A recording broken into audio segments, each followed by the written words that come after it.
it's Lauren Daisy. Welcome back to the Pretty and Witty podcast. My guest today is one of the biggest horror YouTubers and a certified film critic, and that is Cody Leach. I have been watching his YouTube channel for years and years. It is always the first place that I go when I want to decide if I'm going to go to the cinema to see a movie or not. I love his tier rankings, his end of year, when he ranks every movie that he's seen. I absolutely adore his content, and so I was so excited when he agreed to be a guest on the podcast. Again, thank you so much to Cody for doing that. He was so lovely, and we had such a nice chat just about film criticism in general, horror as a genre, you know, his journey from working a 9 to 5, you know, having a wife and kids, and then moving it to being self-employed and on YouTube, and what that process was like for him. And it was so interesting, and I hope you guys really love our chat. So I wanted to start with more of like early life. Like you've said before that your love of movies comes from your dad and watching his like VHS collection and seeing films with him. So do you kind of remember a point where you were like, this is more than a hobby, I want to pursue this, like more career-wise? I don't know if I ever really thought of it as a potential career until maybe 2021, where it was like rocking a hard place. Like it was always one of those things where it's like, man, that would be awesome. But for some reason, I guess it always felt like one of those distant dreams. It's like being a rock star. It's like, who doesn't want to be a rock star, but who actually gets there? Yeah. And so like from a young age, movies were always just like a big escape where I just loved storytelling. I loved just being able to zone out and go to some world for a little while. And you know, I found out very early on that I loved it a lot more than everybody else around me, because I was always that annoying kid that was talking about some new movie. I always saw whatever the new release was when everybody else would wait. There was literally a part in, I want to say like maybe by the time I was in like 5th grade, where if a teacher brought up something that related to a movie, I'd raise my hand and like talk about it, and like half the room would be like, ugh, like this guy again. So I think that was my earliest like hint that I take this a little more seriously than other people, or I'm into it a little bit more than other people. And then started to really get into listening to and watching like movie content around a little bit in 2009. That's when I figured out that people were actually talking about movies on YouTube. And I was like, oh, that's cool. This is when YouTube was still kind of early on. And I thought it was just, you know, random people doing random stuff. But it was like 2014, something like that, whenever I really started to listen to podcasts or watch movie shows, and really kind of wanted to do some version of that myself. So 2016, I just bought like a generic little desk microphone and started doing like a little podcast in my walk-in closet of just me talking to nobody, basically. Always wanted to do video, but I was intimidated by it because I didn't really have any experience with video or editing. And I'm like, that seems like so much work. I got to buy all this equipment and nobody's really listening to me as it is. And then I just decided to do it in August. So it was like 2 months after I started doing a podcast. And then you fast forward, you know, about 5 years, and 2021, I just hit a point with the job that I was in where I was just absolutely miserable. And it was like, do I start over somewhere else? And, you know, anybody that goes in the workforce knows that if you leave a job, all you really do is trade problems. So you go to a new job and like, this boss sucked, but over here, the hours suck. Or if you leave this job and the hours sucked, in this place, it's the commute sucks. Yeah. So I was like, well, maybe I'll just bet on myself for a couple of months and see how it goes. Wasn't overly confident it was going to work out. And then luckily, you know, now like 4-something years later, it's worked out. But yeah, I think it was around that time in 2021 where I was like, maybe I could do something. Maybe this could work. So then before obviously like YouTube and stuff, what did you kind of study? Like, what did you have a career goal, or was it more, because I was always I didn't go to university, I didn't do any of that. I just kind of worked my retail job to get money for the things I wanted to do, but I never had a career plan per se. I never had one either, unfortunately. I always grew up being like top of the class as far as grades, and you know, I went to a special school 1 day a week for like advanced students. So like I was always academically very high performing, and something about that always gave me, I think, too much confidence, where I was like, it'll work out. You know, like I'll figure something out. Yeah. And I graduated high school with the intention of going into civil engineering Oh, for the wow. sole reason that my parents were like, you're smart with math and science and that makes a lot of money. You should do that. And I was like, okay. And so I didn't really pick a career path that I had like a passion for, because it's going to sound really conceited, but like I was always really good at anything that I tried. So I didn't really feel limited. It was just like, I don't know what I want to do. Like, I don't have a passion. I don't like want to be a veterinarian or like go into construction. And so I just kind of did what my parents said to do, which is a good life lesson. Don't do that.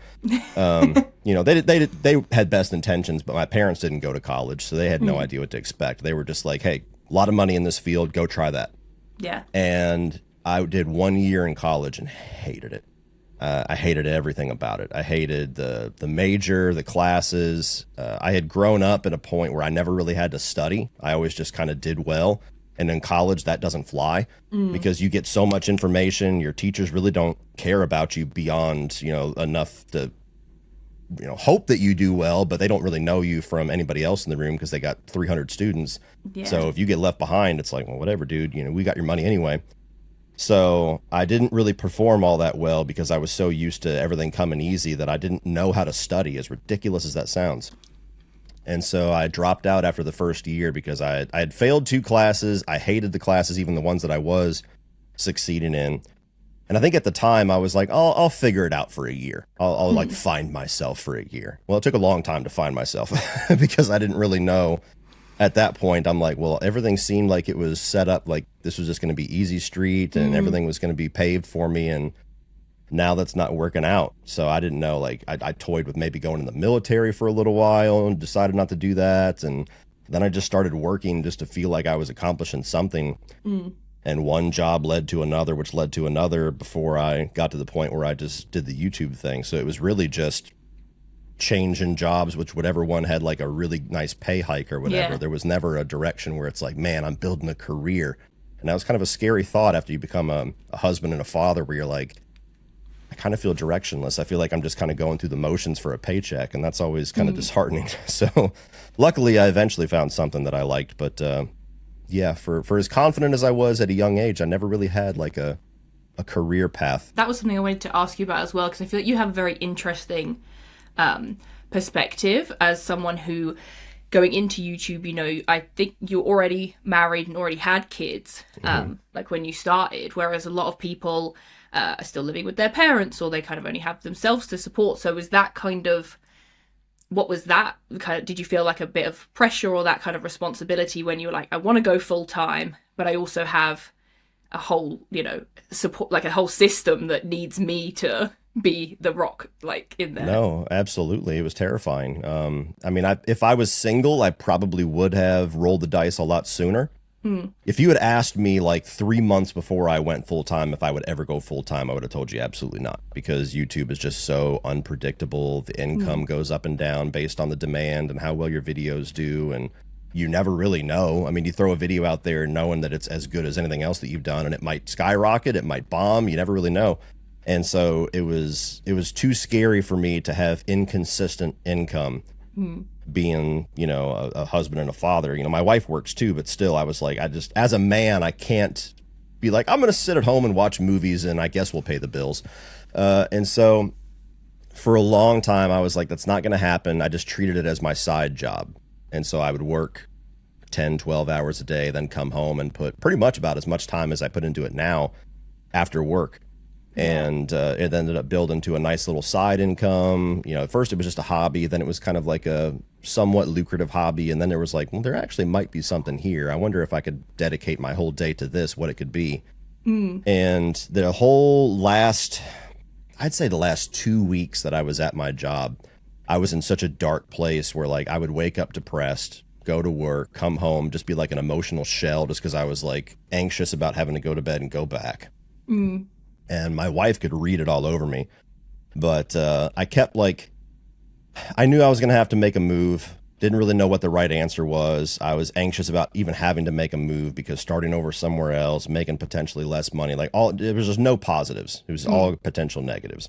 And there was this little voice in my head. It was like, well, I mean, you could try YouTube, but that's going to be a hard sell to Holly. Like I always joke about it. Like, can I quit my job and just sit at home and watch movies? Yeah. And so for a couple of days, I was trying to like figure out what I wanted to do, figure out how to breach that conversation, or even like figure out how to even talk about it. And then one day my wife just like blurts out, she's like, just quit your job and do YouTube. Like, you're great at that. You know, you're going to do good. This job sucks. And I was just like, all right, well, it was your idea. So, you know, if it bombs, it's on you. But yeah, it was terrifying. But luckily, I think she had more confidence in me than I had. So it worked out. I think that's like something that is so, people never really talk about that because you just see the content creator and obviously that stuff. But having that partner, like it was like a similar thing with my fiance, like he was, you know, had a much higher paying job and I was already like a little bit less. But then to say, I actually kind of want to quit this job and do the YouTube thing full time, like that is a hard conversation to broach with someone when you have the house or you have, you know, rent or whatever it is you're trying to pay for. So to have that person that even when you maybe don't believe it, believes in you is like such a huge like thing to kind of have. So is that, I think it's as well like you can play it down in your mind of, because I do say that like when people ask me, I'm like, well, I kind of do just like watch TV for his job.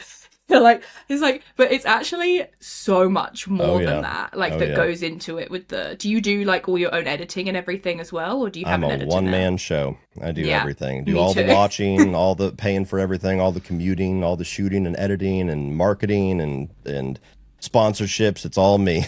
Yeah, I'm the exact same way. I think people forget because they don't see that side of it. But it's like you said, you know, we're talking 12-hour days that is for like one video sometimes. Like if it's one of your like longer ones, like I know you did, the one you just did recently was like an hour and a half or something. So it's like to then spend that much time filming, then sit down, edit for probably double that. If you were to pay somebody to do all the jobs that we do, it would be ridiculous levels. It would. And, you know, like I think a lot of larger YouTubers have editors. And so a lot of people just expect you have an editor. And whenever that topic gets breached, like if I do a live stream or whatever, I think people are surprised when I'm like, yeah, I'm not really ready for an editor yet. I'm not ready to give that power to somebody else. I'm not ready to have like technically an employee. And so it's going to be an interesting time if I ever get there. But yeah, you're right. It's for a lot of people, I think they highly underestimate what all goes into it because it, you know, especially if you just make it look easy, which is a good problem to have. But yeah, I mean, like that video you were talking about from a couple of days ago. I mean, like almost 2 hours recording, and then you sit down, and if you're lucky, 3 hours editing. With that video specifically, I had a technical error where I usually try to screen capture when I'm doing a tier list while I'm recording. So all I got to do is sync up the timing, and then the whole video is pretty much laid out. I just had to chop up the dead spots. Well, for some reason, the screen recording was glitchy. So I had to redo the screen recording, like a quick version, and then chop up every single thing. And so it took a 3-hour editing job and made it like a 5-hour editing job. Just that one little screw up. And then God forbid if you want to put clips, which I always try to do. And sometimes I'm just like, I'm not doing clips today. You guys know what this movie looks like. And it's so funny as well, because then when someone watches that, they have no idea that that is what took place. It's like they always say, if like the editing is good, you don't notice it. And I think that's one of the things is like so much of what goes into a YouTube video is stuff that people will never notice because you don't want them to notice it. But it adds so much like time onto your day. So then with that kind of being said, what is your sort of process? Like what does a kind of, you know, day look like for you in terms of, do you sit and do like bulk filming and then have editing days, or do you kind of do, I'm going to film this video, edit it all in like one kind of day? I'm a little bit chaotic. I kind of thrive on chaos a bit. When I first started going full time, I was very structured because like in my mind, I'm like, okay, I'm doing this full time. If I don't at least put out a video a day, I'm worthless. This is ridiculous. There's no excusing that. So for months, I would do a video a day. I would shoot a video, edit a video every day. And I would even put out like a little graphic on Sunday of like everything that's going to go out over the next 7 days.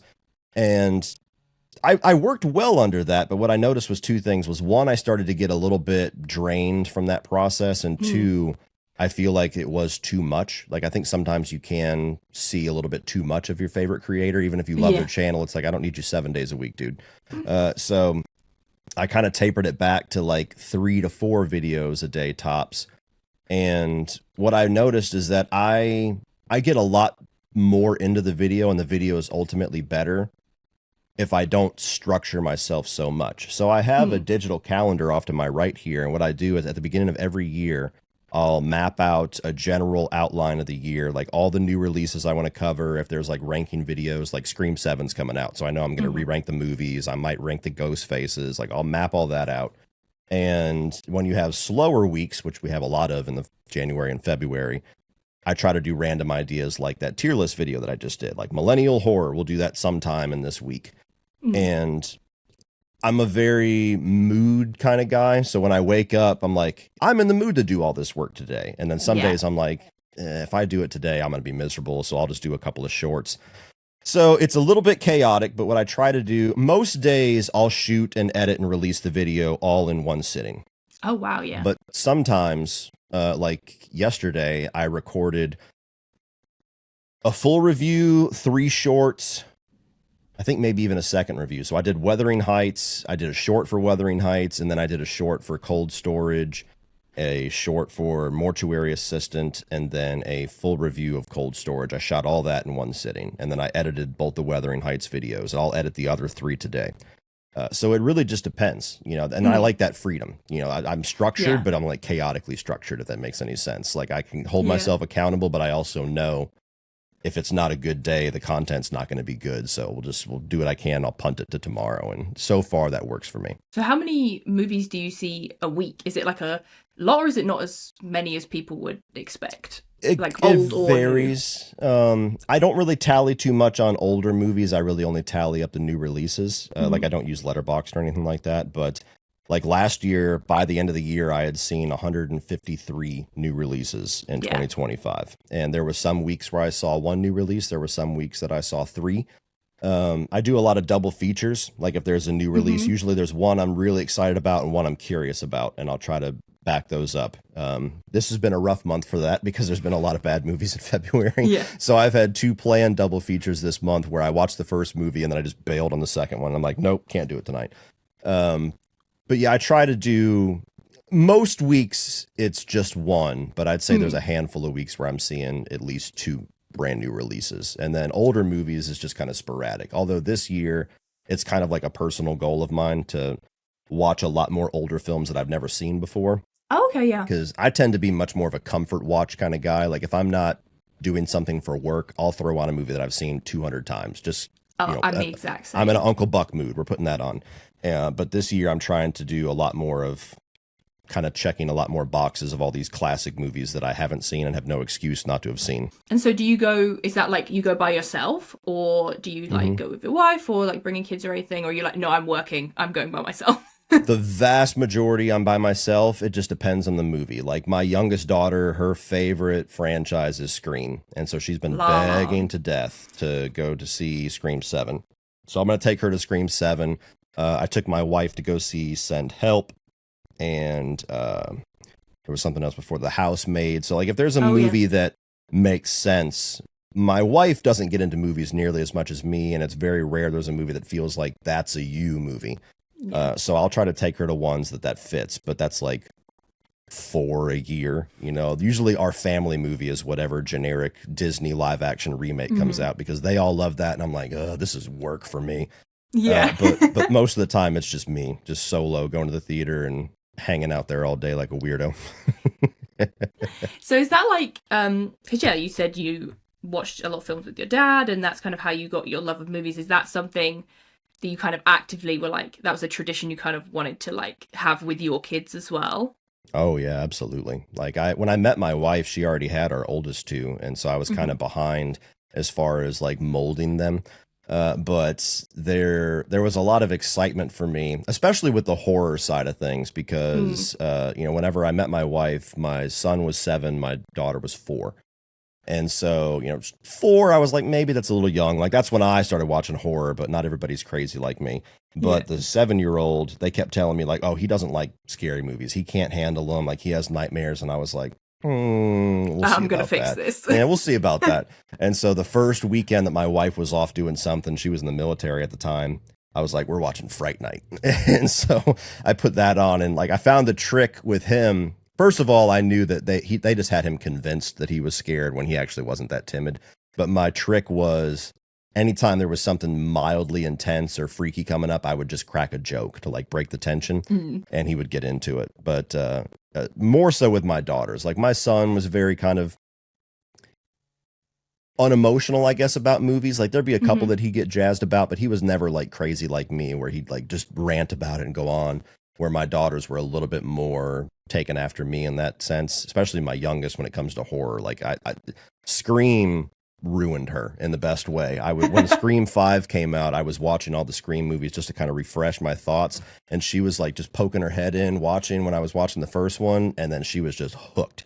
So now horror movies like Freddy, Chucky, all that, she loves watching all that with me. Megan, and so they have been a lot of fun to kind of mold. You know, my youngest daughter's a little bit more of a harder nut to crack because she just wants to watch things that she knows. She's like me in that way to a fault. She doesn't like trying to experiment with something new. So sometimes I have to force her, like, you will like this, just watch it. And then she'll sit there with her arms crossed for like an hour and then finally loosen up. My middle daughter has actually been kind of impressive for me, where she is somehow, like, I don't know if it's just an online thing, I don't know if it's her friends, but she just gets this random bug like, do we have Girl Interrupted? And I'm like, no, but that's a random pick. And she'll just pick films that she wants to watch. And you know, she'll go from Star Wars to Girl Interrupted to About a Boy. And I'm just like, hey, you're ahead of me at this point because you're just watching a little everything. I love that though. That's great taste though. It is. Yeah, very much. So it's I always kind of like, even if it's a movie that I have no interest in, I always kind of get a little chuckle and a smile where I'm just like, yeah, get cultured. Yeah. So then, like back to your YouTube channel and stuff, your oldest video on your channel is a review of Sausage Party. Where it all started. From almost 10 years ago now. Was that like your genuine first video ever? Or had you like you said, you'd done your podcast and stuff, so... You know, or is there an unlisted, deleted video out there that was actually your first video? Yes and no. So that's the first video I ever actually did any kind of editing on. So that's like my first video project, if you will. I had like a false start back in 2009. So that was the time when I had dropped out of college and I was just lost. And then I had discovered that people on YouTube were actually talking about movies. There was only like 4 of them at the time. And so I had like this generic little HP laptop with that horrible little built-in camera and microphone. And so I did a couple of videos and did like my own little YouTube channel just to like kill the boredom. So I had like maybe 4 videos out in 2009. I reviewed the Nightmare on Elm Street remake. I did a video, I remember to this day, I called it More Blood for Your Buck. And it was a weekend where like 4 different horror movies were out. It was The Collector, it was A Perfect Getaway, Halloween 2, and The Final Destination. And so I did like a compilation thing where I reviewed all 4 of them and like ranked them on which ones were best. And so I did have like a little bit of a video thing there, but they were awful and the quality was terrible. It was me with like a laptop on my lap on the couch, and like the angle was like this, and eventually that got deleted. I whenever I tried to like actually start with YouTube, I tried to like change the name of my channel to just my name, and it wasn't working. And I ended up accidentally deleting the videos that I had there. I had a bunch of like guitar covers and stuff that I did just for like random fun too, but there was a whole bunch of videos that got deleted that are just wiped forever. I wish I still had them just so I could like throw them in for a joke, but Sausage Party was the first time I actually tried editing something, and for as short as that video is, it's only like 5 minutes long. I spent an entire day editing that just because I had no experience. So I shot the video and then just locked myself in my room for a whole Saturday just figuring out Premiere Pro, and took like 7 different versions to get the aspect ratio right for YouTube, and that's where it all started with Sausage Party. Yeah. So you, like you said, you know, watched like some other people and things. So is that how you like to consume movie reviews and things? Are you a lot more engaged with video as opposed to just like reading like movie reviews or articles on websites and things like that? Well, nowadays, I actually really don't consume movie YouTube at all. I think I Oh yeah. spend so much time in Headspace doing it myself that it's like the last thing I even want to talk Yeah. about or think about. For a long time, like I really got into like AMC Movie Talk and Collider Movie Talk back in the day, and used to like Jeremy Jahns and Chris Stuckman quite a bit. You know, they were like the big two ones for a long time there. Nowadays, really the only like movie YouTube stuff that I watch is like if I'm going to support some of my friends and watch some of their Mm. content, or you know if I'm doing something where like if I'm prepping for a project that is a franchise or something that I haven't really talked about before, sometimes I'll watch a few rankings just to kind of get an idea of Hmm. what the popular opinion is, and so I can kind of reference that in my own video, like, oh, this is going to be a hot take, and so I'll do some of that sometimes. But for the most part, I actually when I turn on YouTube, it's for cooking content. That's what I kind of just Okay, zone yeah. out and watch a lot. That's like my relaxation zen nowadays. Do you find it like because yeah, I do not movies but like TV shows and things. And so the one what we've been watching at the moment is Dexter. Oh, And I'm so excited to watch your Dexter videos, but I'm like I can't yet because I don't want spoilers. But because I know I'll eventually want to make videos about it, you know, my fiance, like, he also loves it, so we've been watching it together, and he'll be like, do you want to watch Dexter? And I'm like, not really. hmm, Like, I love it, but I also don't want to have to think about it or make notes or anything. Do you yeah. find that same thing with movies? Like, do you ever just really get to enjoy a movie, or are you always kind of like, okay, I didn't like that, I liked how that was shot, that was a weird angle, I'll talk about that? Yeah, I can still, and I think that's why I've gotten so accustomed to like just comfort watches, because if I'm Mm, watching something I've seen 100 times, I can absolutely easily shut that little switch off in my brain. But it yeah. is difficult. I tell people all the time, like it's a good problem to have, and it's something stupid to complain about. But that is the Yeah. biggest casualty of doing what I do on a full time basis, is that you really do. I've kind of lost my escape relationship with movies. And so now when Yeah. I'm watching a new movie, a new show, my brain is always thinking like it's doing the analytical thing. Plus it's thinking like, what content could you make around this? Are you going to make Yeah. content around this? And even more so if I'm sitting around and I have like 2, 3 hours, when I used to just throw on something just for enjoyment, my brain's like, you should be doing something for work. You should watch something for this ranking coming up. You should be doing Yeah. this. And so it's Exactly. hard sometimes for me to like, you know, drown the noise out and be like, no, I'm off. I've punched the clock. I'm done for the day. So it very much, I know exactly what you're talking about. Like, do you want to watch this? Oh, not really. No, I don't want to work right now. Yeah, it's so funny, isn't it? Like you said, it's like the absolute best problem to have. Like my Mhm. like dream job is just to talk about the shows I want to talk about. Yeah. Absolutely. But yeah, you do get a bit of that like creative burnout, or like you said, like that kind of guilt of, you know, the only kind of like luxury, I guess, if you call it that, with the traditional 9 to 5 is that when you shut your laptop or you lock up the store and you leave, that's it. Hmm. Whereas with YouTube, you do struggle with that. Well, I am just sitting here, and any money I make or any views or any content like that just comes from me in my spare time. Yep. So, and in the evening, I'm like, yeah, I could watch this, but I also could be working. Yep. Like, there's no one to say, actually, it's okay to take a break. Even like video games. You know, video games used to be like my safety of like, okay, I can completely shut off and do this, but then I was dumb and made a video game channel. So I don't do it nearly as much as my regular channel, to a fault. But yeah, sometimes I have that same struggle with that. I'm like, do I just play this by myself or do I stream this and let everybody hang out? And it turns into kind of like a Q&A while playing, and you know, it's fun, but sometimes I absolutely do need that shut off. So people are like, "Dude, why didn't you stream this?" I just needed isolation. I just wanted to play I it. just needed a dark room and just zone out for a couple of hours.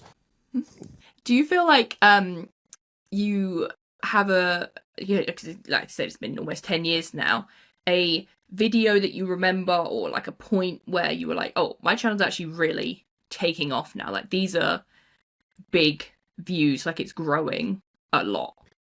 I can't say that it was like big views, like comparatively at the time it was, but the moment where I thought maybe there's something here was actually when I first started doing horror review series. So when I started Okay, yeah. YouTube, a lot of what I was doing was just like trying to do my own version of everything that I watched.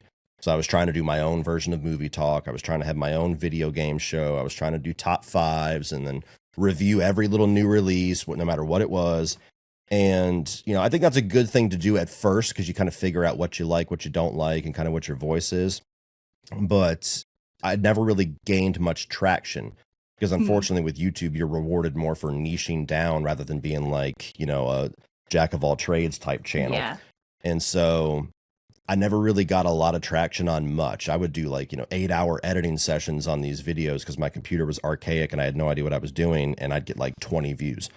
And then it came to a point where probably about 4 or 5 months in, I just decided like I want to talk about some horror movies. Like I grew up always loving horror, but nobody I knew loved horror. There was never a horror friend. You'd talk about something, people would barely understand what you were talking about. Like I think I've seen Chucky 2. Is that the one in the thing? No, it's not. That's 3. That's the best one. Yeah, exactly. And so it was always like that growing up. And so I got to a point where I did a video, I think it's still on my channel, where I kind of did like my own version of a poll where I'm like, you guys put in the comment section which of these franchises you want. And Nightmare on Elm Street ended up winning. And so I did a Nightmare on Elm Street review series. And I think by the time I got to the second movie, I noticed that my views were much higher than they used to be for the standalone reviews. And I was like, wow. I don't know what I'm doing differently here. And the comments, everybody was so much more engaged and like really like diving into their love of the movie and the franchise. And it wasn't just like generic like bot comments or first, things like that. Yeah. And so there was something in that moment where I was like, there's something here. And it was really intoxicating for me, which is why I eventually kind of niched down to being horror for such a long time. Because it was like I discovered a community that I never knew existed. Like I've heard the rumor that there's horror fans out there. Somebody's paying for these movies, but I've never met anybody like you. And so kind of getting access to all those people was very cool to me because it was like, where have you been my whole life? Like I felt like I was alone, So somewhere between the original Nightmare on Elm Street and Dream Warriors, somewhere in there, I was like, I think this might be my audience. Yeah, I think that's what I love about YouTube, and also like, your channel specifically is I'm similar in that same way that I don't have really any friends that watch horror movies. So then if I go and see a new one, I'm like, I don't have anyone to talk to about it, but I know that you're going to be there and you're going to have reviewed it. And then like all the comments and stuff and seeing what everyone thinks. I love that little community. And I think horror is one that maybe people wouldn't think of, but is probably one of, if not the most passionate community when it comes to like different positive genres and negative things. Yeah, a bit of both. Yep. Because it's like, I guess you can have casual horror watchers, but it's not as much as something like comedy or action. Whereas horror is like, it feels like you said, a real niche, and one that you don't even now I feel like you don't see as many compared to just like general film reviewers and things like that. Yeah, very much. I mean, it's the same as like the heavy metal community where it's just, you show up and doesn't matter. Like you bond immediately. Everybody's family. Everybody's cool. Doesn't matter where you're from, what color you are, what gender you are. Everybody's just like, woo, we're all together. And that was something that was cool about horror, was kind of finding all those people that had that same passion that I had for years. And now they have like an outlet to discuss it. And, you were talking about casual horror fans, and a lot of those I feel like are the ones that like, they really only go out for like the next Conjuring movie. They're jazzed about The Nun 3 and they go out and check that out. And like, that was awesome. And I'm like, okay, I have some recommendations for you. But it was very cool at the time, and it still is really. Like, there's a lot of really cool people that I've met and stayed in contact with and become regular little viewers. And over the last, almost 10 years, that it's a really cool community to be a part of. And then, so when did you start doing your like group stuff? Because you have your 31 on 31. How did that like kind of come about? I guess, were you guys already kind of like friends, or had chatted and seen each other's videos, and then you were like, maybe we should do something, all of us? Yeah, so early on, I kind of linked up with a few different YouTubers that were starting around the same time that I was. You got my buddy Sean Chandler that I'm still like best friends with today. We started within a couple of weeks of each other. And found each other because we were the only two people on YouTube that covered this Mel Gibson movie. I went and saw his review, and he saw mine, and we commented like, "Hey!" Like it was like the Spider-Man meme. You also saw this movie? Yeah, exactly. We're Wow. the only ones. And so we've been really good friends ever since. And there was a couple others that have kind of since kind of stopped doing YouTube, but there was like 4 or 5 of us at the time where we just kind of grew together and learned together. And, we'd try something, it would work, we'd share it. It tried something that didn't work, and we'd share it. And then eventually I kind of whenever I joined more the horror niche, then I started to link up with a lot more horror specific creators. And so the initial group that did 31 on 31, we were a group where we collabed all the time. We did live streams, a couple times a month. We would collaborate and show up in each other's videos all the time. And, same thing, we'd kind of grow together, but in a little bit of a different context. And the 31 on 31 came about because I'd done the Nightmare on Elm Street review series. And then the following year, I followed up with the Friday the 13th review series that I did. And then the new Halloween 2018 movie was coming out, and there was all this massive hype around it. And so I was like, now's the time for me to do the Halloween review series. And so it was more so an idea that I had where I came to the group and I said, hey, after 2018 comes out, like sometime in October, I think on Halloween night, I'm going to do like a big ranking of Freddy, Jason, and Michael, just to kind of celebrate that I got through all 3 of these franchises.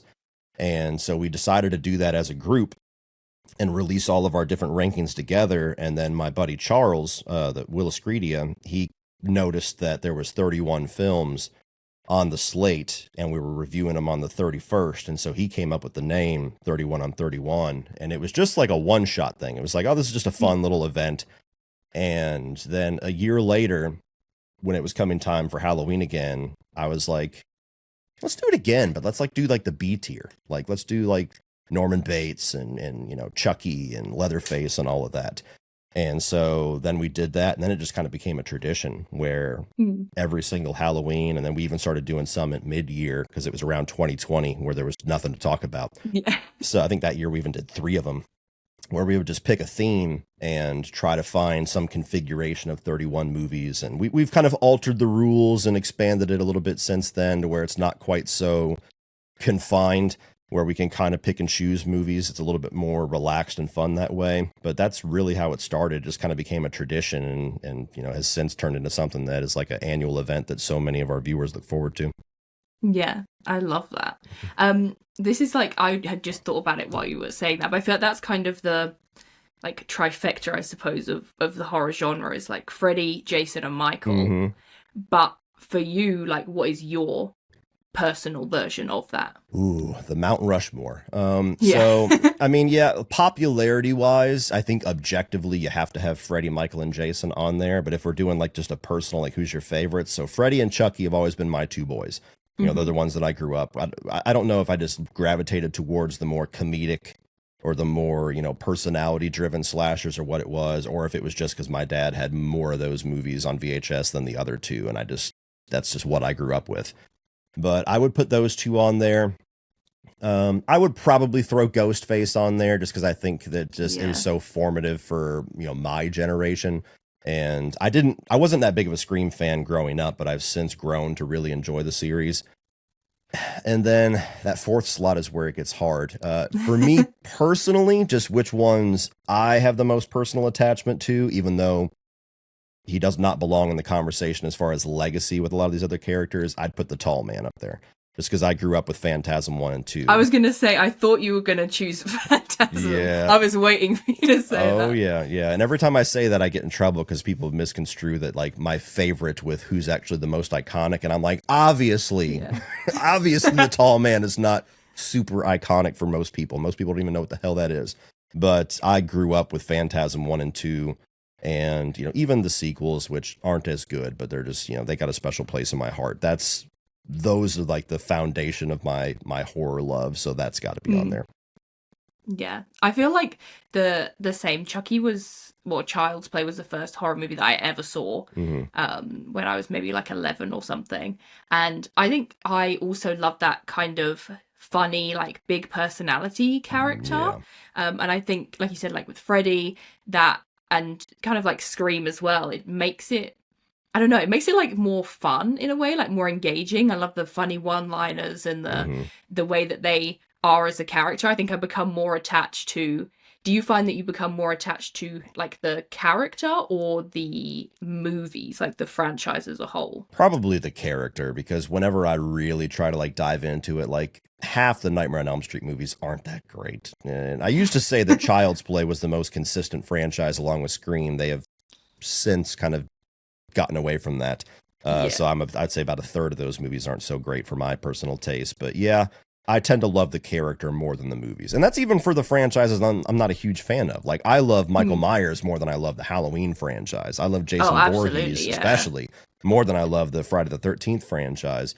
But yeah, I think Freddy and Chucky, it's more so just loving something about those characters, something about the personality and the fun that comes along with them. Even the darker chapters, there's just something there where you love what that character brings more so than a lot of the individual movies.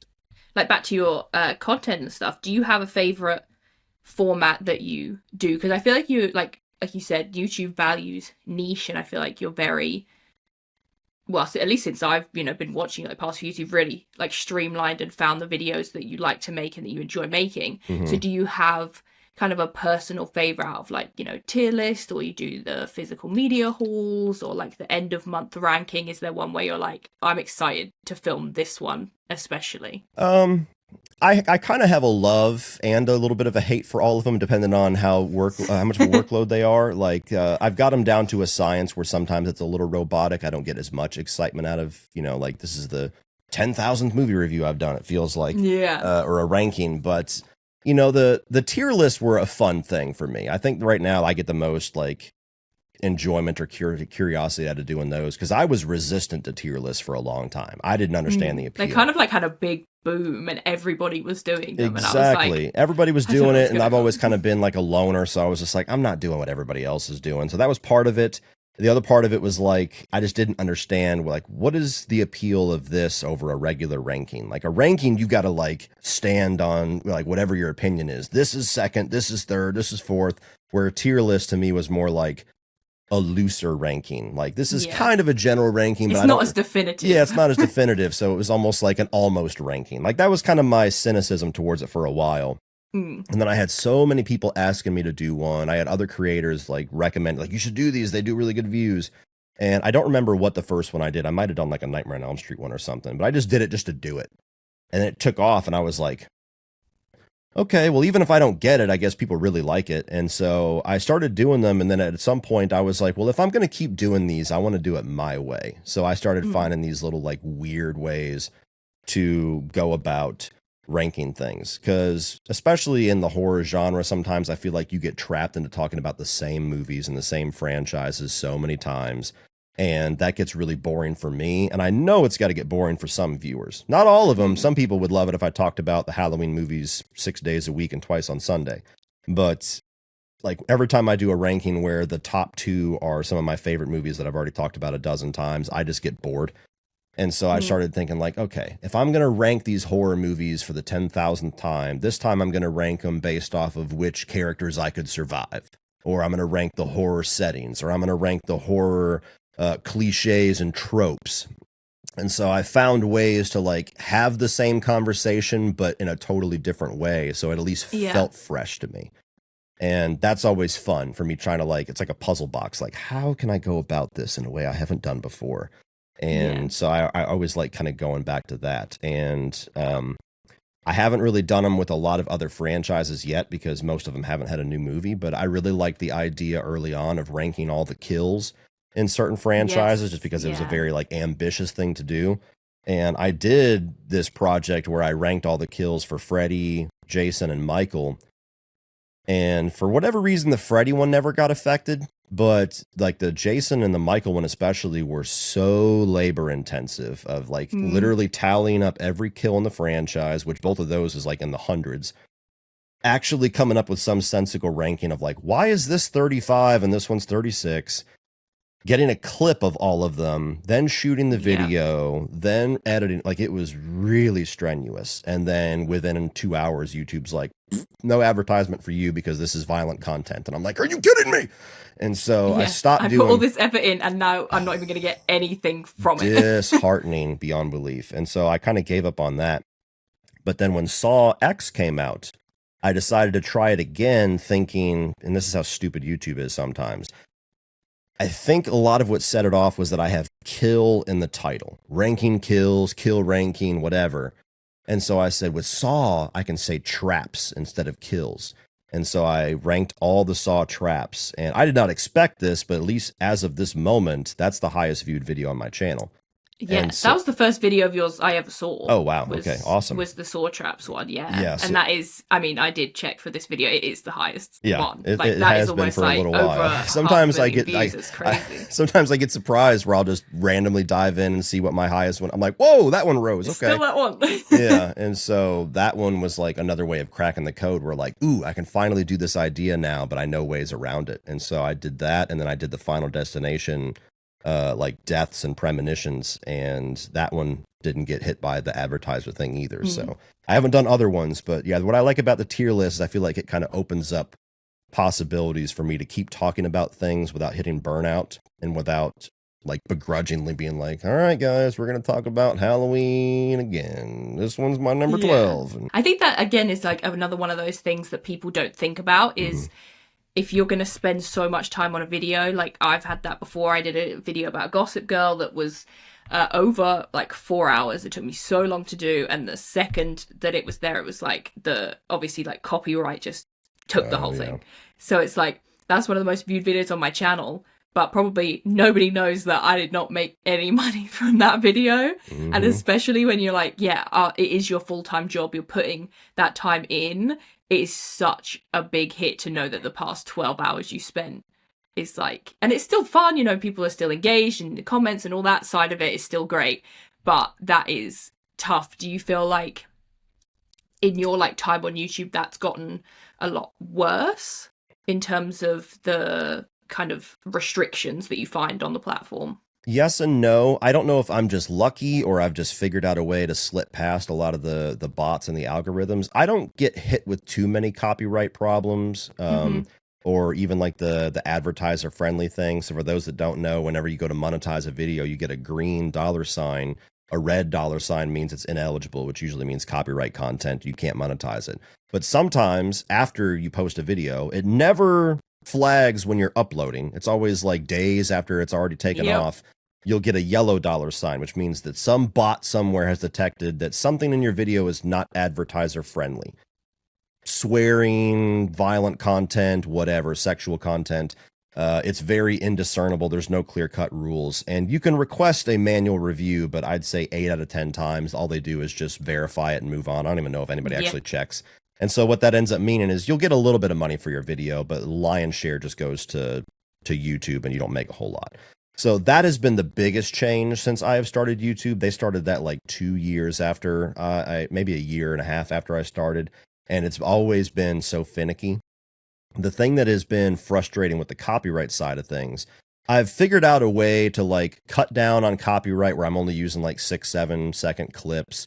I know not to use anything with any copyrighted music because music will just be the death nail of any video. Like 1 second and you're done. Exactly. So I've figured out ways to completely avoid that pitfall, but you'll still get some studios. Universal is notoriously the worst, where you'll have a video that is years old and then they just copyright claim it out of nowhere. And the problem is YouTube's appeal system is garbage. There's literally laws on the books called fair use, where as long as you're not just absolutely taking the movie in its existing state and putting it on YouTube and claiming it as your own, there's laws that say if you alter it for review commentary purposes and you actually modify the content, you're protected from copyright. But it's such a gray area that YouTube never enforces it. And there's absolutely zero consequences to any of the studios that abuse this system. So what ends up happening is you'll get like Universal that claims like your Child's Play 2 review from 2017. And you're like, really? Just now you want the money for that one? And you go in and you do an initial appeal, which means you sign on a dotted line. You give the reasons why, that this is not a violation. And some studios, most of them will back off at that point because most of them are just kind of like bot initiated. But Universal will not. They never do. And so they'll come back and say, nope, this is actually our copyrighted content, so we're holding our claim. Then you can do a full-on dispute. But the risk that you do at that point is that if you dispute it, after they have confirmed by a human that it is theirs, and they come back a second time and say that they still own that content, you can get a strike on your channel. And 3 of those, your channel's deleted. And so the overwhelming majority of people at that point just give up. They're like, the one video's monetization is not worth my entire channel. And that was me for a long time. I've since gotten a little bit bolder, and I've started disputing everything because I've had it under other people's good authority, and I've since experienced this, that once you do it the second time, most studios back off, because then you're really getting into the legal stuff where, yeah, they might give you a copyright strike, but if you're a big enough creator, you can actually take them to court and be like, okay, now prove that this was not modified. And so I think that at that point, they're just like, whatever, it's not worth the $200. So that's the most frustrating thing, is getting copyright claims on older videos and having to play that tennis game with, you know, Universal, sometimes Paramount. Oddly enough, companies like Disney, they're like, take the money, it's all yours. Thanks for talking about our film. But some of them are just ruthless. It's great not having a boss and like being your own boss, but then there's also, when those kind of situations come up, there's no one that is going to back you, or no one that can kind of do those things for you. And like you said, a lot of it, so much of it is like AI bots. It's all generated, it's all scanned like automatically. So even if you want to go to YouTube and be like, can you help me out with this, you're not speaking to a real person. Yeah, good luck finding any human being on YouTube. I've been on YouTube for 10 years. Insane. I was on TikTok for a couple of months and had some success, and I literally have a point of contact at TikTok. I've been on YouTube for 10 years. I don't know who the hell works at YouTube. I wouldn't even know where to go. It's crazy. Yeah. It's the same thing. Or like, if you're sick, there's no sick pay, there's all that kind of stuff. Like that, it's fun to have that kind of control over your own job and things. But then there are points that, you would never even think of, where you're like, that's actually such a hassle. Or like when it comes to my taxes, like all this stuff, I'm like, how did I get so in control of my own life suddenly? Exactly. But speaking of like TikTok, do you find that because you do your like longer form videos, but then you'll do shorter reviews like for the same movie, like actually film like completely separate videos and stuff, do you find that those are completely separate audiences? Is that kind of why you tailor them? If there's not a lot of crossover between, like, say, YouTube subscribers and your TikTok followers? 100%. So about a year ago, maybe 2 years ago, when TikTok really started to blow up, you started to see Instagram Reels get a lot of promotion. YouTube started Shorts. They started monetizing Shorts, which was this big announcement. And it really, even though you make literally pennies. Yeah, nothing. You don't get anything from a YouTube short. Exactly. It's absolutely nonsensical. But there was a really big like culture thing within YouTubers where it felt like they were encouraged to do both. Oh, now I can do long form and I'll do shorts. And I was always very skeptical about that, because I know from my own point of view, and I've always used this as a point of advice, is make content that you would actually watch. I don't really consume shorts. I don't consume TikTok. I don't consume Instagram Reels, like a little bit, but not in any kind of dedicated form. And so for me, I never liked making short form content. That was part of it, where I'm just like, I'm a long form guy. I'm long winded. Like, good luck getting me to shut up in 20 minutes, like, let alone 30 seconds or 60 seconds or whatever the hell TikTok's trying to promote. And so I'd never really jumped on the train of, now I need to start really pushing short form content. And I had a couple of friends that really dove headfirst into that, where they're like, now I'm doing short form and long form at the same time every day.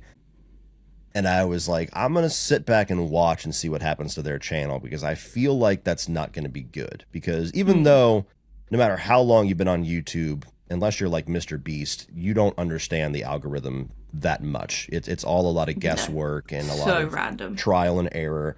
But the little bit of understanding that I feel like I have is that the algorithm is very binary. It's either this video succeeded or this video did not. And that's why you have some channels that are afraid to even do things outside of their niche, because they're like, if this video underperforms, that's going to negatively affect all the other videos I do somehow. And so I kind of use that logic on shorts, where I'm like, I have built an audience out of people that know, want, like, and expect 20-minute to 90-minute videos out of me. Are they going to be interested at all in the abridged 90-second version of what I have to say? I'm not convinced. So I sat back, and just as I suspected, unless there's other reasons and it was just a coincidence, the few channels that I know and I'm friends with that really push doing both, their views overall on their channel have dropped significantly since then. And so what I have done is, you know, I was never really on board with even pushing TikTok or Instagram Reels. I was just like, maybe I'm leaving money on the table, but I don't have that in me. I don't have the interest. I don't even know like exactly how to make that content because I don't watch it.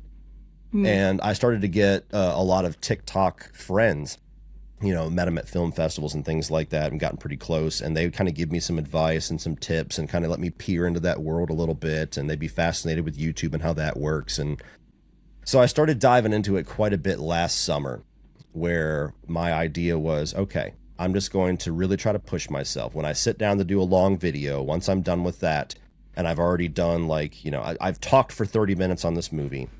Now I'm going to hit the record button again, and I'm going to try to talk about it for 3 minutes. And that sucked for a while. I could never get myself down to 3 minutes. I always had to chop it up where it was just like, this is indiscernible to me, but whatever. Eventually I've gotten the hang of it where I can record and usually only have to trim 10 to 15 seconds. But 3 minutes to be able to post on TikTok and have that same video post on Instagram and Facebook, because they limit it. TikTok doesn't really anymore. And so what I started doing was both.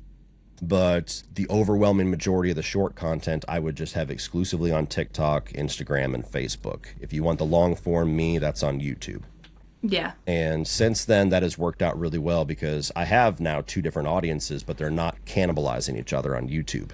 Because on YouTube, the way that I would understand it and what I was afraid of, and I've since, at least in my mind, had affirmed, is like if YouTube sees that you have 200,000 subscribers, and you do some short form content, and now you're starting to build part of your audience in that short form. Well, the chunk of your audience that likes short form is not going to watch the long form. The chunk of your audience that likes the long form is not going to watch the short form. Yeah. And the algorithm is going to confuse that information. Well, your videos are starting to suck, buddy. So we're not going to push them or promote them or push them out there as much anymore. And when it's really just you're building 2 different audiences that are fighting for the same algorithm. Yeah. So I have kept them segregated, and I have seen nothing but good things come from that. So that is my little spiel on shorts versus long form. No, I think that's so interesting. I think like you said, it is just a completely different, I guess you call it like fan base audience in that sense. Is like 200,000, you know, subscribers is completely different to 200,000 followers. Like there is, for me, there's no comparison. You know, like you said, YouTube is that long form that you build that community. People come back to your channel consistently. People can just like follow you on TikTok from one video and never watch a video of yours again. Yep.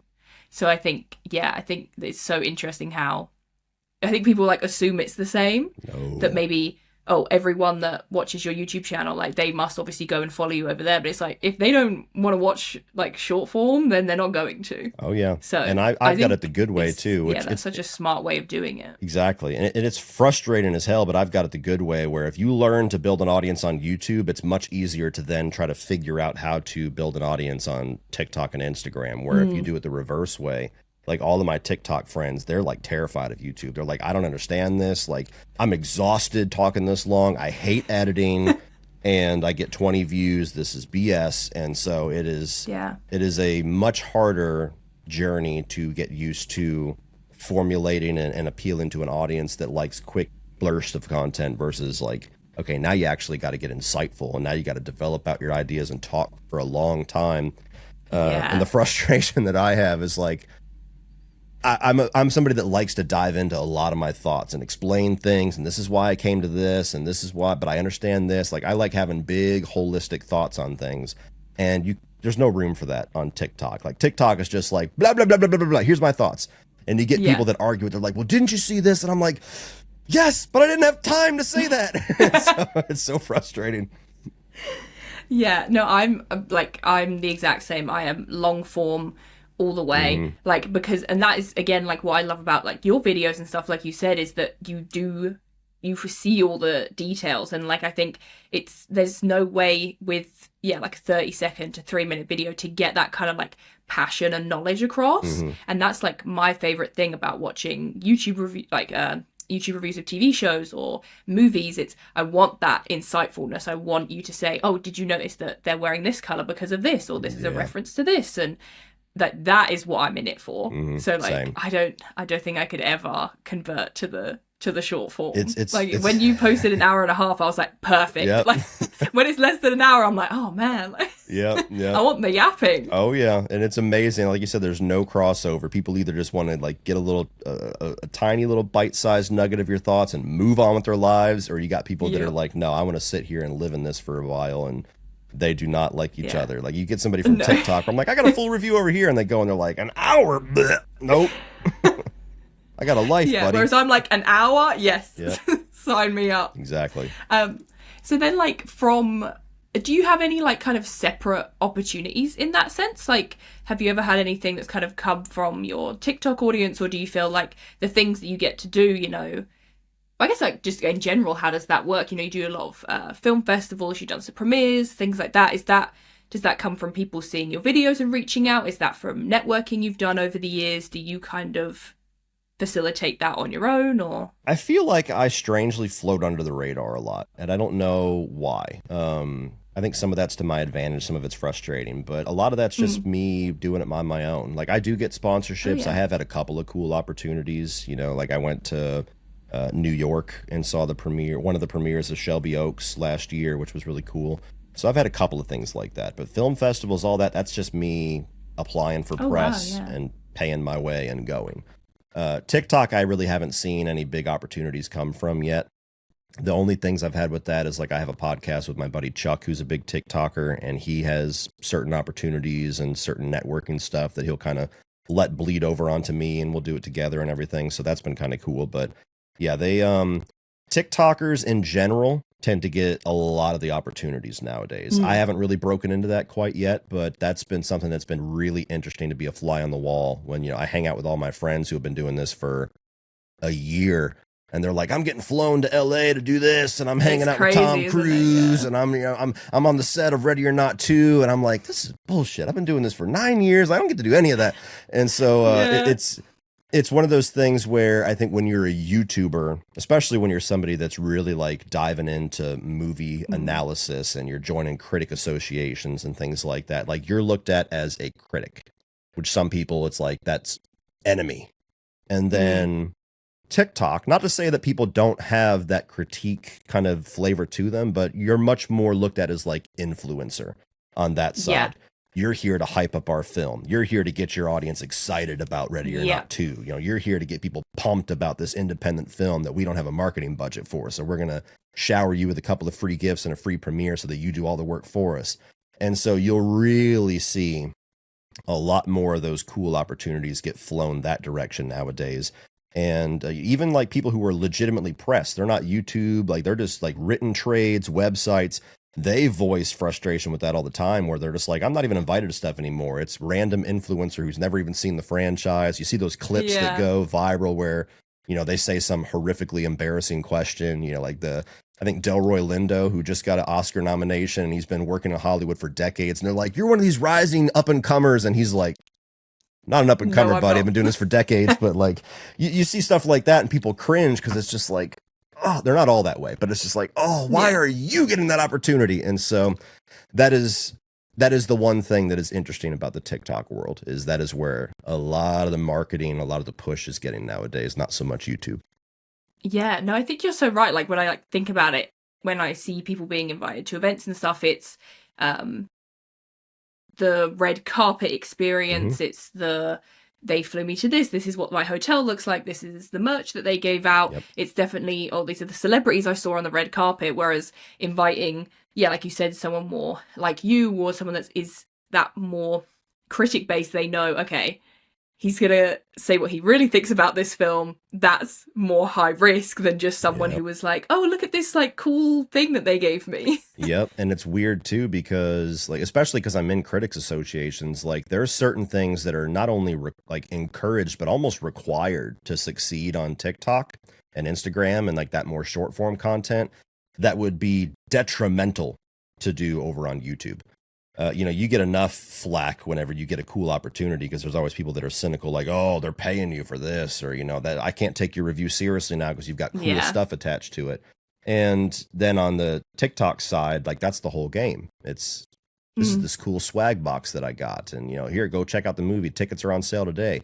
And you can't cross the streams like that when you're No. on YouTube. So it's very weird to have one foot planted in both worlds to a certain extent, because it's just like there's all this cool stuff over here and I'm like, can't do that. Can't do any of that, guys. I'm sorry. Have fun. Yeah. I think it's also because you have been on YouTube for such a long time, and you, like, any time that I watch your review of something, I know that I'm getting your honest thoughts on it. Like, and I think, again, not everyone, I'm not trying to get myself cancelled, but I think there is a lot of that is, in terms of TikTok and things, leaning more towards, if I say something good about this, I'll get an opportunity for something else, or they'll remember that I promoted this movie, they'll remember that I did this. Whereas your content, you have built it kind of from, because it has been such a long time, of you didn't think this was going to be a career, you didn't ever go into it like a lot of people do, for the money, for the opportunities. And you've built that trust with your audience over the years, where they know you're not going to tell them to go and see a movie that you don't think is good, or like you always say all the time, like, don't waste your money on this, wait and watch it, like, you know, whenever. And I guess for you that's obviously a great thing, and for your community that's a great thing. But in terms of the marketing and the money side from companies, they're like, no, the trust that you have that's too much for us. We can't guarantee that we're going to get that positive out of you. 100%. And you know, there's some that still value an honest opinion, and they're like, they are appreciative, even if you know, pretty harsh. They're like, okay, like, good to know. But my integrity, if you will, is something that I value a lot, if nothing else, because almost everybody that I meet in real life at a con or wherever, that's almost the first thing they say is like, I love your channel because this, like, I know that you're given an honest thought. And for some reason, that's always weird for me to hear, because to me, it's like, why would you do this if that wasn't your intention? Like, I can't wrap my head around coming onto a camera and lying, or, you know, shaving off the truth to appeal to, like, I just don't get it.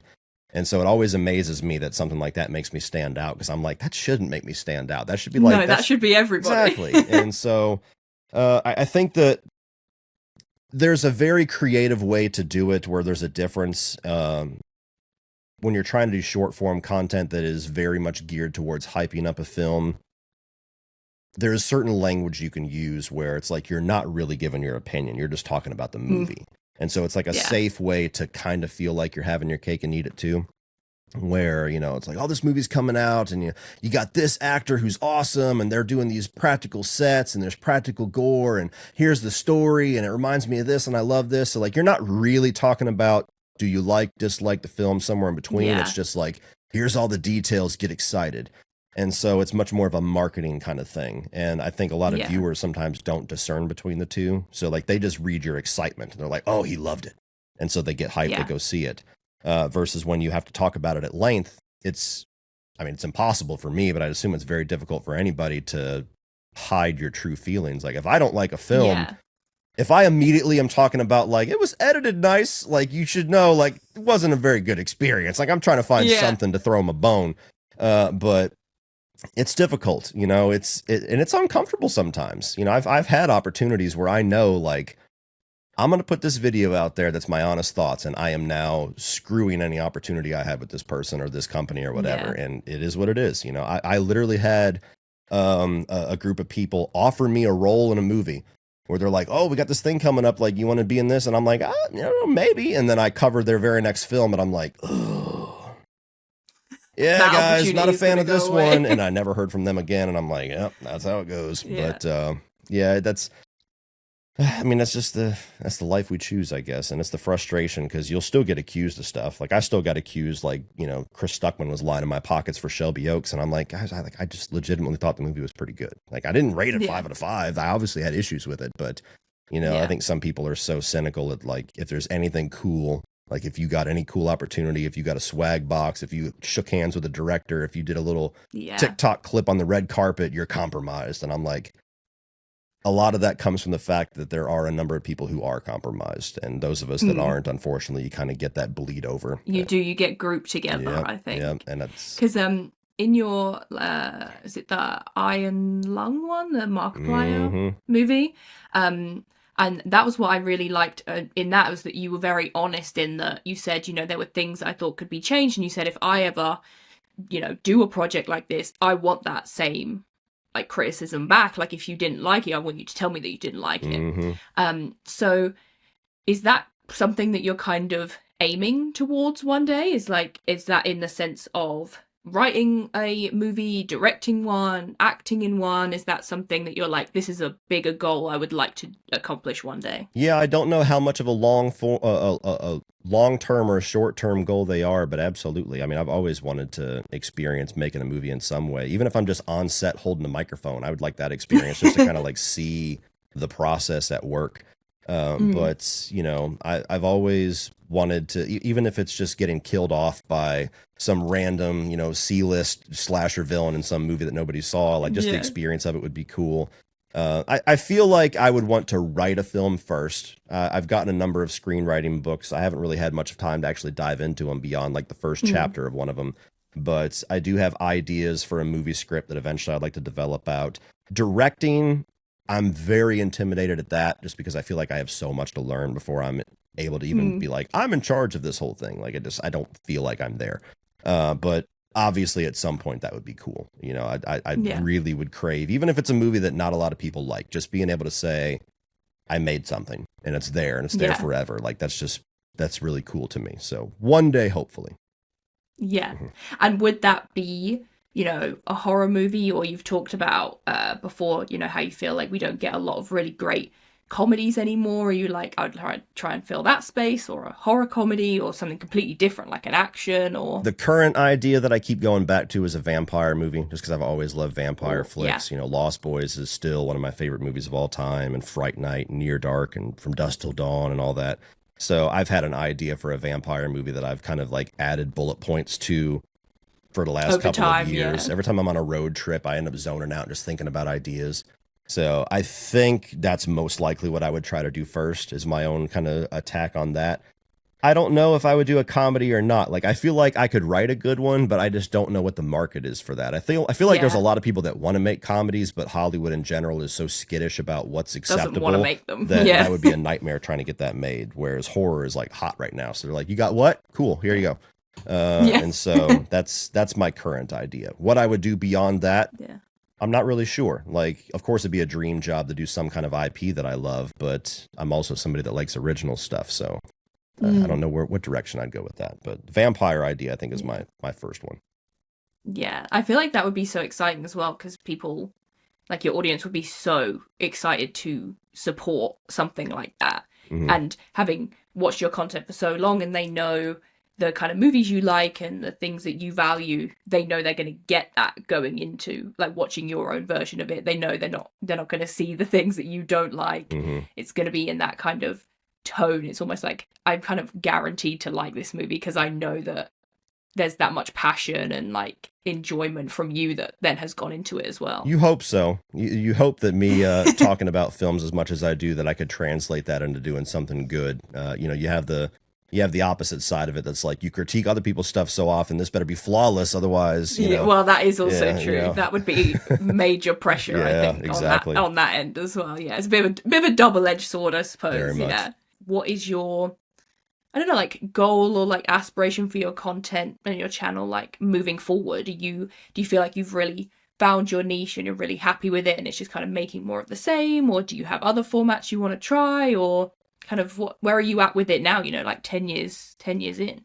I feel like as far as content, I've kind of hit my comfortable spot. Like, I don't want to get too comfortable because then your content gets stale. So I'm always going to try to find little ways to adjust things and do things differently. But I think I've hit a nice little groove where I've kind of figured out a good little formula for everything and where I'm comfortable and where I succeed at. And then I think a lot of my aspirations would be doing things that this career could be a springboard for. So like making a movie or something like that.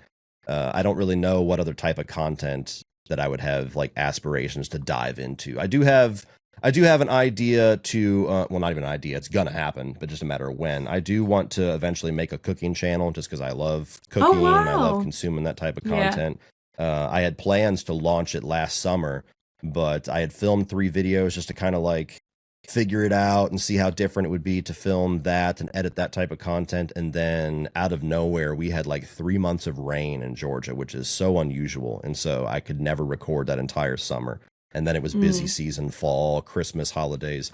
So probably sometime this summer, I'll finally pull the trigger on that. I don't know if that'll actually be something where I'm as invested in that as I am this main channel or not, or if that's just going to be like a fun side project like my video game channel. But as far as content, that's the only like short-term goal I have, to do something new and different. Everything that most people know me for, I think it's just like full steam ahead on what I'm doing, and hopefully develop out other things that could be a cool opportunity outside of content creation. Yeah, because I was going to say about your, gaming channel, because you kind of recently just posted on there again after kind of a big break from it. Is that something that you kind of wish you had more time for, or is it more of like you're happy with it as a side project, because you also, you said you did guitar videos back in the day and things. Do you ever want to do music related content or anything like that? But is it just the movie stuff just takes up so much of your kind of time? Yeah, the movie stuff just dominates so much of my headspace that, if I had an editor and I had a few other things, that might relieve me one day to be able to do a little bit more and branch out more. When I started my video game channel, my intention absolutely was to do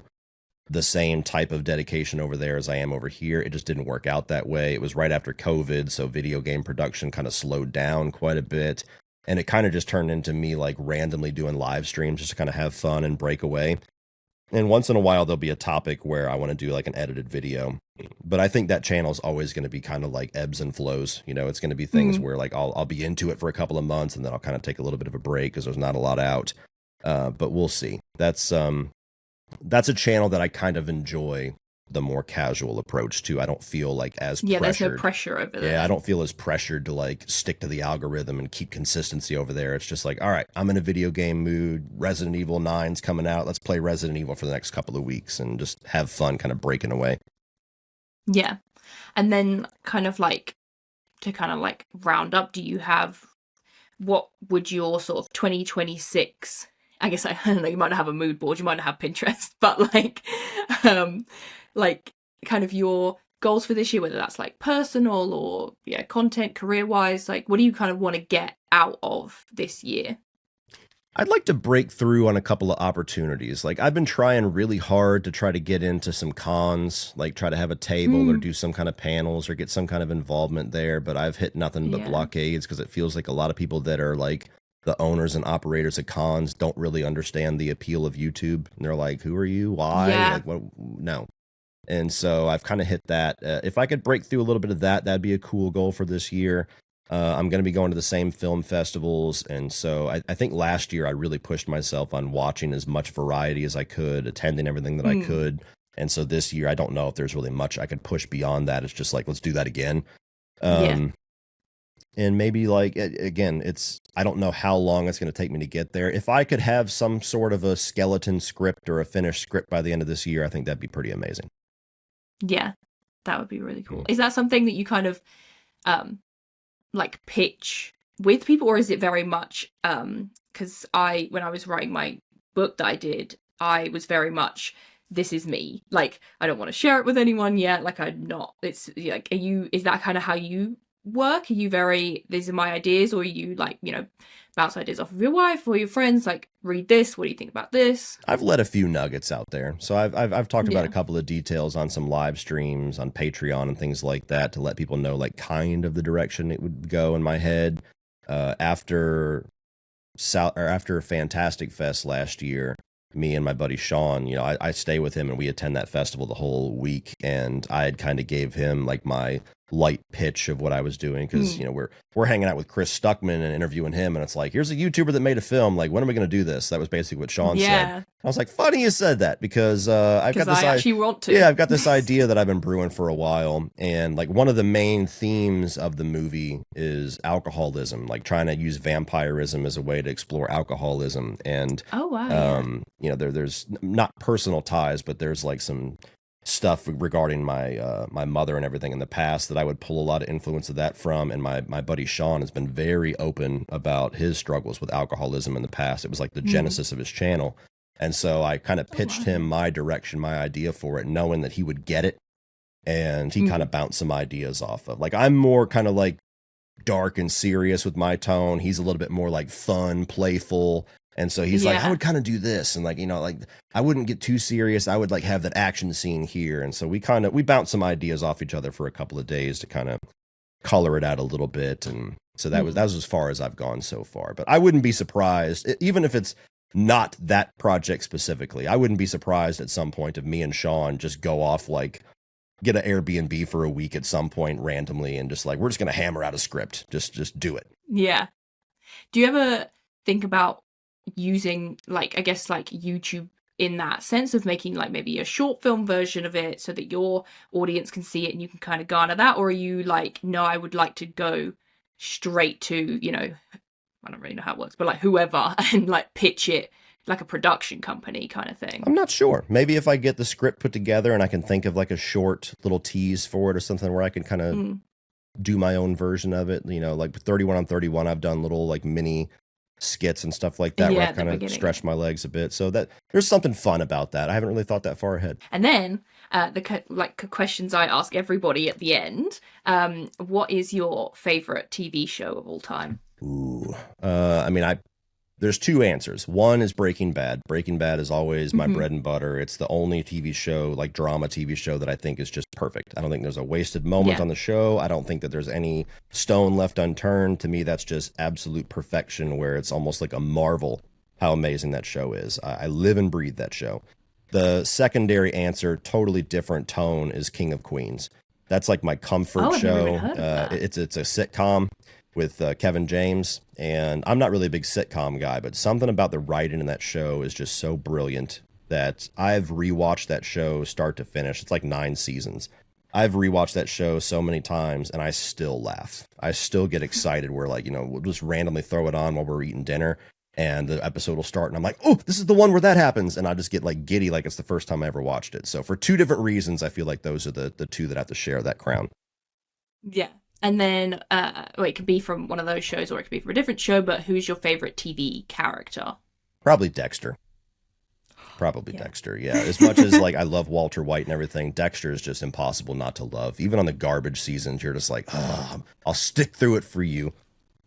Yeah, that is so true. Yeah, because I'm on season 8 at the minute, so I'm like sorry. almost at the end. Yeah, almost at the end. Yeah. And then I know I've also got like well, I guess they're not spin-offs really, because he's still kind of in them. Obviously, like the prequel and the one they're doing now, and New Blood and everything. And I'm like, I know that they were very polarizing. So I'm like, I've got a whole world to go in. But I'm like, as long as he's there, as long as Michael C. Hall is there, I'm like, okay, I'm in. Exactly. Still, exactly. it's fine. Yeah, he's awesome.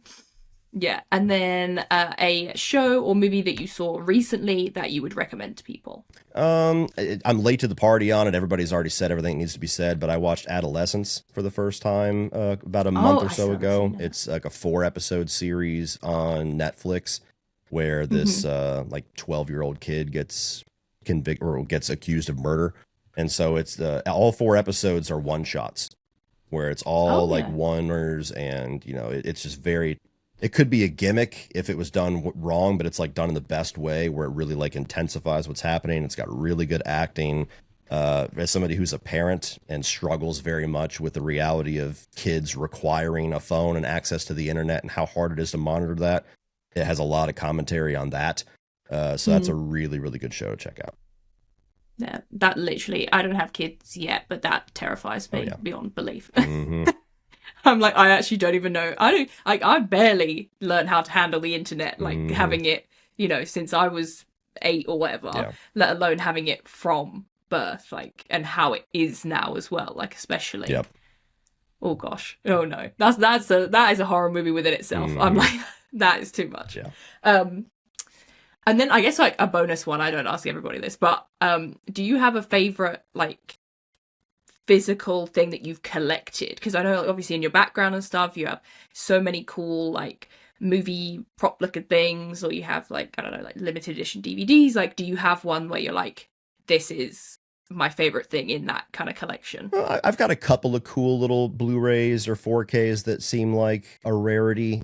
For me, it's more so just like like one of my favorite things is this right here. So a fan made that for me and sent it to Oh, me. It's wow. a whole replica of that house from Dream Warriors that Patricia Arquette is Yeah. making, and it's like 1 for 1. It's perfect.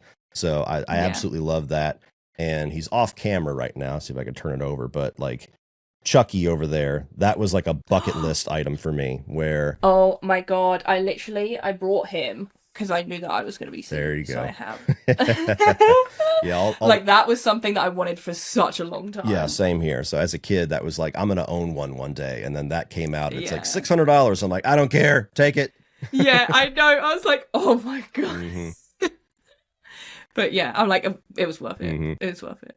Do you have something that you want, or are you just kind of like, when you see things, you buy them or whatever, or is there something where you're like, oh, I wish I had this, or like you kind of look for it on eBay or, you know, whatever? I've gotten into collecting vinyl here recently, so that's where my kind of yeah. collector bug has really started to focus its energy. And I've paid some stupid amount of money for some vinyls that are out of print that I'm like, I have to have that. But Yeah. I'm kind of hitting a problem now, as you can see with how messy my room is, where I'm running out of room. So I actually have to, at some point in the near future, take all of those movies and put them in a box, take those shelves out of here, and I'm going to build my own shelves that actually come up to Oh, this wow. vaulted ceiling here to give me like at least a Yeah. couple more years. But yeah, that's the problem I'm hitting now. I wish that I had a room twice this size that I could continue just to fill with nonsense, but Yeah. I'm hitting a point where I'm like, I'm almost cramped with all the stuff that I have. So even when I get fan mail, I'm like, I love you guys, but I'm like, I'm getting buried right now. Yeah.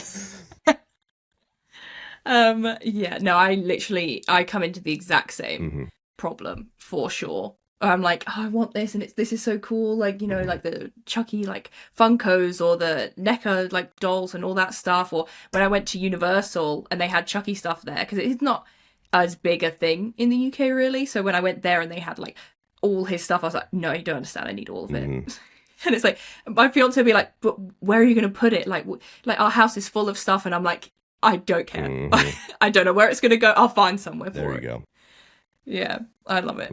But yeah, that was it. So thank you so much for, obviously I've taken up so much of your time. All good. So sorry about that. No, don't apologize. It's fun.